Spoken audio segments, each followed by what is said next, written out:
Hai guys, kenalin namaku Zahra. Aku mahasiswi kedokteran Fikia Universitas Airlangga. Jadi di video kali ini aku akan sharing teknik belajarku untuk menghadapi beberapa mata kuliah selama menjadi mahasiswi kedokteran. Ikuti terus ya guys videonya. First of all, aku bersyukur banget bisa jadi bagian dari mahasiswi kedokteran Fikia. Di sini aku belajar tentang banyak hal, dari dokter-dokter yang luar biasa maupun dari teman-temanku.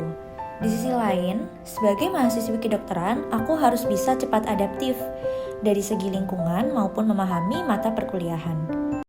Untuk dapat mengetahui strategi belajar yang cocok untuk diriku, maka yang pertama aku harus tahu dulu learning needs identification-ku, atau aku akan mengidentifikasi kebutuhan belajar diriku sendiri. Aku memahami bahwa diriku lebih suka belajar di tempat yang tidak terlalu ramai untuk menjaga fokus dan juga konsentrasiku. Sehingga kalau lagi belajar sendiri, aku jarang nyalain musik dan memastikan bahwa aku berada di ruangan yang tenang. Ketika kuliah ini, aku berusaha untuk lebih menggali teknik belajar yang sesuai dengan diriku sendiri. Karena sekarang aku kuliah di kedokteran, dan aku sadar bahwa di setiap mata kuliahnya banyak sekali materi yang memang harus dipahami. Aku ambil contoh histologi. Di mata kuliah histologi, hampir semua PPT dari dosen jumlah slide-nya banyak banget. Bahkan kayaknya hampir semua bisa lebih dari 50 slide. Dan itu harus aku pelajari. Sehingga aku memilih teknik belajar speed reading dan juga notes taking. Aku memilih teknik belajar speed reading karena teknik ini tujuan utamanya adalah mempercepat waktu membaca, tetapi tanpa mengurangi pemahaman, serta harus menggunakan fokus dan juga konsentrasi yang tinggi.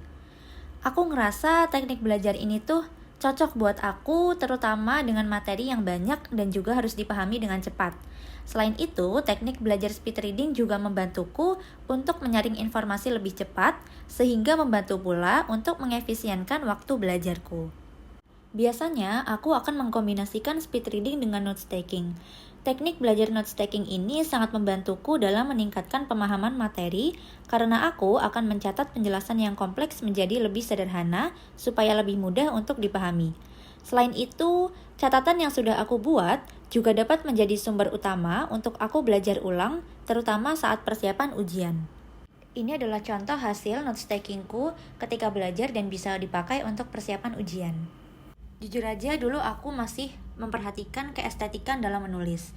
Namun seiring berjalannya waktu, akhirnya aku menerapkan prinsip yang penting aku paham dan aku mengerti apa yang aku tulis supaya mengefisiensi waktu.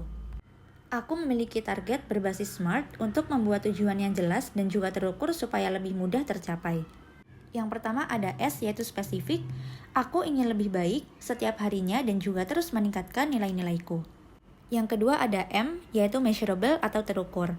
Aku selalu ingin mendapatkan nilai yang lebih baik dari mata kuliah atau blok sebelumnya. Yang ketiga ada A, attainable.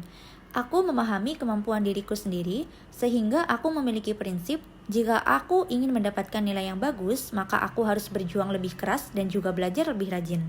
Yang keempat R, yaitu relevan. Aku meniatkan belajarku bukan hanya karena berharap mendapatkan nilai yang bagus, tetapi juga untuk mempersiapkan untuk menggapai cita-citaku menjadi seorang dokter yang bisa membantu masyarakat. Yang kelima ada T, yaitu time bound.